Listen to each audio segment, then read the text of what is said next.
Great to meet everybody. Thanks for having a little bit of fun today. Yeah, it is business and finance, and who in the world would be excited about this? Well, I am.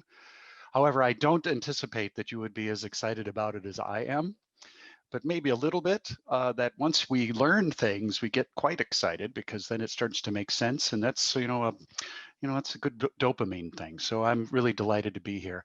I've kind of settled on this theme of what your boss needs you to know, and I want you to think about what the boss is, which boss you're talking about, whether that's your customer, your direct supervisor, your shareholders, your program members, your community. Who are those bosses that we have that need us to know things?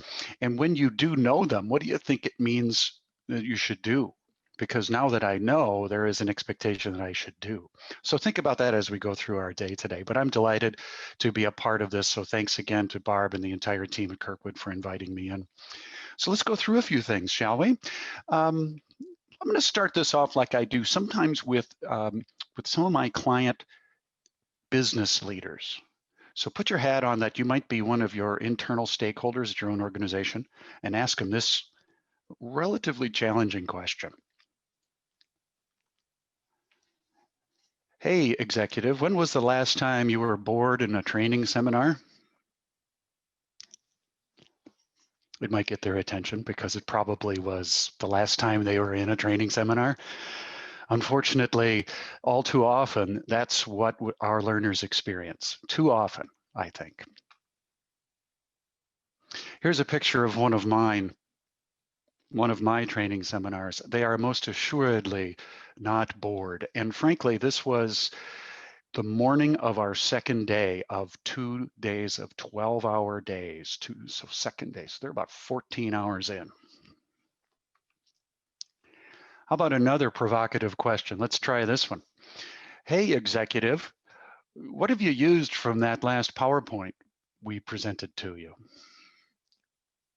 You might not like this answer either. We have difficulty sometimes in our business to make things memorable so that people use it. It is always a challenge, isn't it? We don't want to just cover content. We want people to learn it and to use it. You know, we learned some great conflict tips, right? And to use our own agency in the last presentation. And thank you, Samantha, for sharing those things. But you know what? We don't get any jollies out of covering this, you guys. We just get our jollies if you use it. And sometimes we use techniques that don't work. Here's one that works. Look at how we've used these tools. And I want you to look closely at this. This is a live seminar of mine. Look at, it's pre-COVID, obviously. We notice that straight away, right? And where are the masks? But gee whiz, look at how they're working. And look how they're feeling it. And look how quickly the gentleman behind is moving. He needs to tell someone behind him something urgently. This team is working together on the same project. There were other teams in other rooms. They have direct access to one another in terms of the competition, and they're applying project management skills. See the Gantt chart in the back? They're using quick learning skills. They're trying to communicate. They're listening to one another. They're processing the experience. There's so much going on here, I could go on. But these are the types of experiences that I strive for. I like making a mess in my conference rooms. I like to be at the end of it being exhausted and having all of the paper and the post-it notes and all of that everywhere, because I know that learning can be messy and we moved them through and there's something meaningful that happened here and they took it with them. So that's why I love that photo. So I'm glad to be here. This is a little bit about me, and I love to just raise my Iowa flag just a little bit. Barb mentioned it as well. I'm what's called a certified performance technologist, which is a fancy, weird sounding thing, but it does nerd me out. I nerd out on business and I nerd out on how people learn.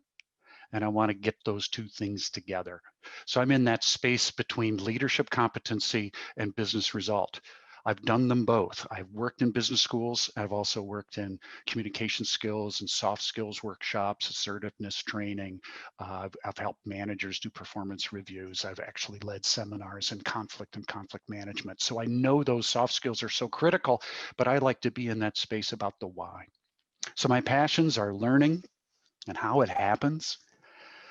Evidence-based practice, meaning let's do more things that work rather than the things that kind of don't. Let's stop doing those. And I help people see the bigger picture, which is what my superpowers presentation was all about. So thanks for the plug there, Barb. And I, anytime people want to talk to me about the state of Iowa, I'm a big cheerleader. And you know what? Here's, if you're a true Iowan, does anyone know what that bottom left picture? What's that bottom left picture of? If you're a true Iowan, you would recognize that, I think. Maybe put it into chat if you think you know what that is. I'll give you a hint. It's the Dewhawks. Does that help? Yeah, that's Loris Boulevard. In the distance is the Wisconsin Bridge. That's Dubuque. I give you partial credit if you said it was Dubuque. That's where I went to college. That's where I met my wife. Quick story, my grown children asked, why do you want us to go to Loris so bad, Dad? Well, for one thing, I met your mother there, so it's a good place to go. So let's try some of this stuff. One of my favorite things to try is this lesson template I call the awareness challenge. In this case, I'm doing the business awareness challenge. And in this case, I do 3 questions for you because we have short time just to give you a taste of it. But sometimes I do as many as 8 or 9 questions, and I use that to open a full hour of a week-long program. So you might do more than one. More than 3 questions.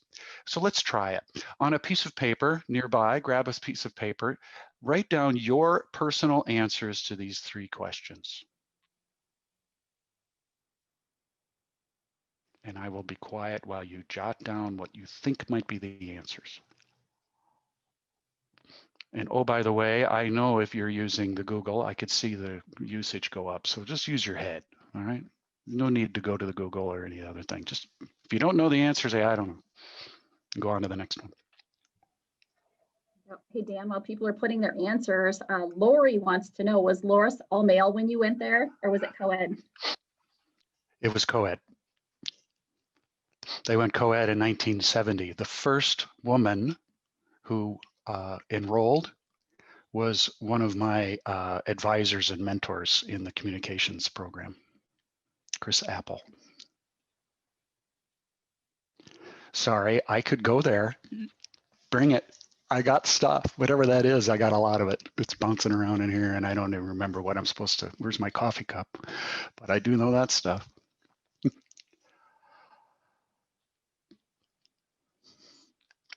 If you have a, hey Barb, do they have a reactions menu? Can you give us a thumbs up in that reactions menu just to let us know that you've got something written down, even though you maybe have given up on some of these questions that you're ready to move on? Yep, reactions is at the bottom of their screen. There you go. Yeah, get that thumbs up just to give Barb. All right, Barb, in a moment, I'm going to introduce this. So you guys, I'm going to give you 2 minutes and we're going to put you in breakouts because frankly, I don't believe in doing these kinds of things. I just can't bring myself to just speak for the whole 20 minutes without having some kind of interaction and engagement. So this is what I'm doing. We're going to put you in breakouts with 3 people each. Okay, I'm going to assume that maybe you've done some of that already today, so you won't take a lot of time with the get to know you, but work with your breakout group to see if you can answer this together. What do you think the other people have? And you know what? We're better together than we are separately, and they might be able to confirm what you already know, or maybe give you confidence in what you have, or maybe fill in some gaps, okay? So Barb, go ahead and put everyone into the breakouts, and I will let you know how we're doing in 2 minutes time.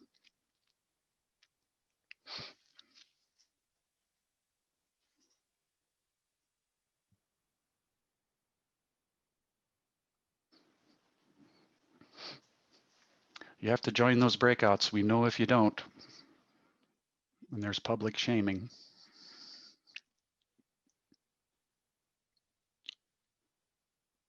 Are you keeping time, Barb? Yep. Or should I? Nope, it doesn't. How much more time do I have? 2 minutes. You have until 10:35. Okay. So I got 7 minutes. Very good.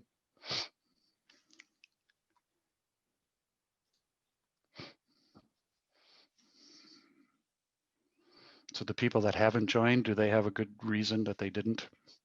Or do we they may urge have them? stepped away. Let's see. Okay. All right.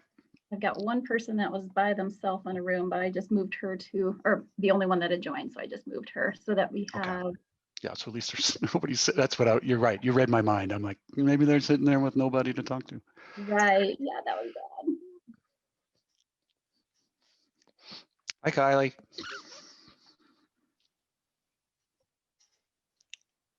Okay, Josh, Candace, and Tina are all together in one room. So I just saw that text. So they're good to go. It's like best friends week at Wheel of Fortune. You know, you see two Oh, there heads you on the go. TV screen, right? And then they work together. Yeah. All right. So Dan, I set my timer for 2 minutes. I'm down to 1 minute now. Do you want me to give them the 1 minute warning? Or Sure.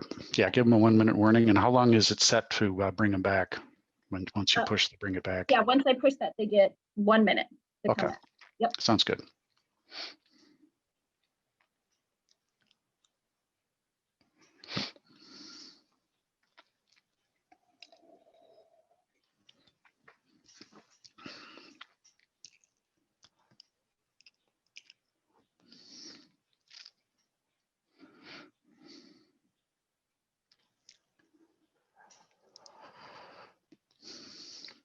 And so Barb, just give me a thumbs up when that time is up and they get back. I'm seeing people come back, but I have no way of knowing if they're all or some. Yep, about 17 seconds. That's my timer. You know, there's a lot of things in an office that make noise. And I never knew it until we started doing stuff like this. I mean, there's just so many things you got to turn off. That was one of them. The phone, this Absolutely. phone, the other phone, the dishwasher. I know. All right, we've got everybody back, Dan. Well, how did that go?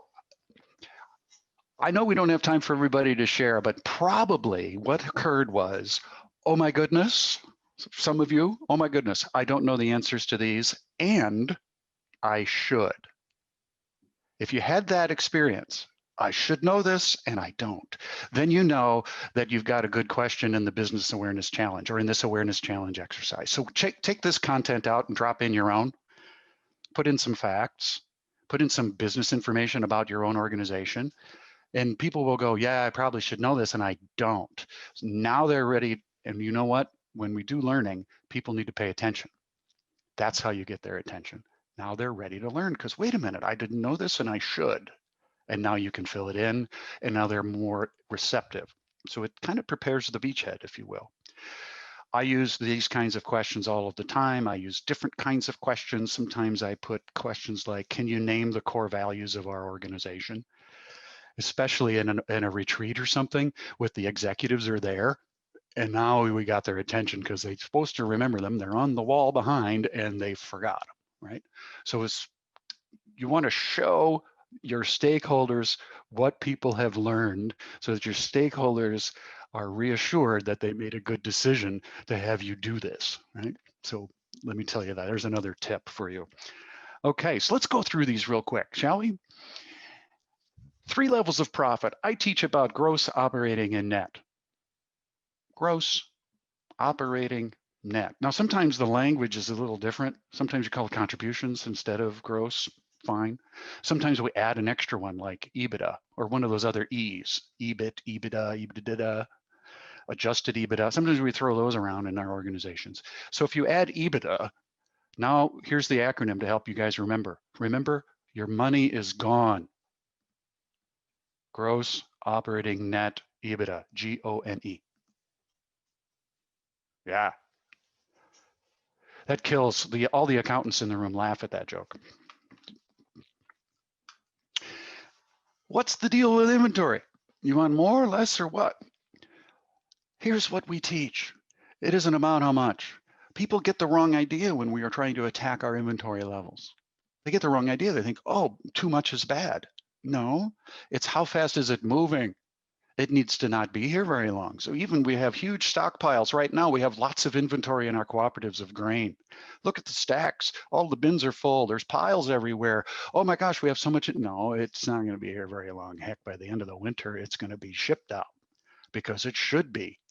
We need lots of corn planters on hand during the winter so that we can sell them in the spring. Okay, but why is it still here? Oh, that's a different question. It's been here too long. We need to circulate our capital fast. That's the business reason for inventory. Cash position and cash flow. Did you get this one? Cash position simply is how much money is in the bank at this moment. Freeze time. Do we have some money? And that's useful. What's more useful? How fast is it flowing in and out? And does it flow in faster than it flowed out during the time period? And where did the money come from? It flowed in really fast. Why? Because we got a loan. Oh, well, that's different than if it flowed in really fast from our customers or from our payers. Those of you in healthcare, how quickly can we get paid by our payers? We're always about that, right? Because cash flow, because we have to pay out a lot. We got to pay out all the physicians and all the direct care and all of these variable costs and so forth. So what we used it for. So we learn about those things in some of our work. So what's the business value in all of this? And that's what I tend to focus on. This learning drives business value. And it goes to this Simon Sinek principle of considering the why. Why would I want to know all this stuff? Well, the performance impact is why. Well, let me be explicit. It's going to help you with your decision making. Well, what do you mean? Well, it's going to help you decide to take initiative in an important way that aligns with the business. In other words, if we do a lot of the little things right, the big things take care of themselves. So if we're all deciding correct with the business or with the organizational goals in mind, the bigger picture, we can reset our priorities and our goals at all the levels. And that's another thing CPTs do. That's what I am, a CPT, is we look at the organization from 4 levels. From the worker, the individuals in our organizations, our employees, our key talent, and so on, the work that they do, but also the workplace, and more broadly, the world. And we align all of these things. We're working to see it as an integrated and a systemic organization. And when you learn these things and the business value of these things, uncertainty drops and engagement goes up. I'm like, hey, how about that? During COVID, we have all this uncertainty. And unfortunately, many of us are overwhelmed by it. But if we have this bigger picture, it helps. And it helps us engage in these priorities. So here's the definition I promised you. Business acumen gives you the understanding of business in general and our business in particular. It allows you to make these decisions. And I'll ask you quickly, Barb, I don't put you on the spot, but can you unmute for a sec? Did we get the handout out to people? We did. Yes, it went yesterday. Okay, very good. So you're seeing the handout, and if you don't have it in front of you, this stuff is all in it. So if you're frantically taking notes, I guess I would frantically take notes of my own content, but I don't know, maybe you wouldn't. And another thing that I talk about is this is no way to learn to ride a bike. You know, sitting there listening to people explain how, and we do that with financial information all the time. No. And Harold Stolovich told us a long time ago, hey, telling ain't training. This is the better way. Learn by doing. So the techniques I'll use, simulators, a lot of simulations, regular, standalone, ready now ones, or custom built ones. We'll use case studies. Sometimes I'll write them, sometimes we'll borrow them, sometimes we'll buy them from somewhere else. What's called worked examples. We'll give people an example to go by and say, oh, that's what you want. You know, a demonstration, a video, a sheet that's already filled out with good examples on it so I can make my own. And that engages and focuses on the learning, just like we did during the awareness challenge. And it creates a, what's in it for me, the why should I learn it? And just enough new information. You know, we've known for a long time that more information doesn't make for more learning. It's the right information. So that's part of our job, isn't it? To sift through, well, what matters? What puzzle pieces really matter? And then, of course, authentic practice so they can see themselves using whatever we teach and whatever they learn in the job. That's what makes it work. They have to be able to see there from here. And they do that, not us. We can show them, we can tell them about it, we can bring them to that through nudges and encouragement, spaced repetition, so they remember, you know, about spaced recall. You know, we test them again, and you remind them again in lots of different ways.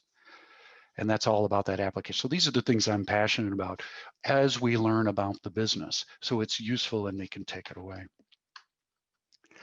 We talk about these 5 factors, so jot these down. We talk about them and they experience them firsthand. Cash and cash flow, which you've already talked about. It's less about how much sales we have or how much profit we have, but what's the margin? Margin is more important. We already mentioned about asset speed, like inventory needs to move fast. Everything needs to grow. That's a law of nature. If you want something to die, you stop its growth. So everything needs to grow in so many ways: volume, sales, learning, new products, innovation, creativity. And of course, all of that is tied to people. So those are the things that we experience through this in that space between competency and business result. We also drive these kinds of questions, and you'll see these on the handout as well when you get a chance to look at it. People tell me that they have renewed interest in these types of questions once they've experienced some of this learning. They take they can't be stopped, they can't unsee it. That's a superpower. And so they really need to know what gets in the way of their performance. What can I do to deliver on business? I'm looking for ways, man. I'm trying to make the best of it. And I'm trying to help. And you're trusting me with this information. So I return that trust with focus, energy, enthusiasm. That's what we want, engagement.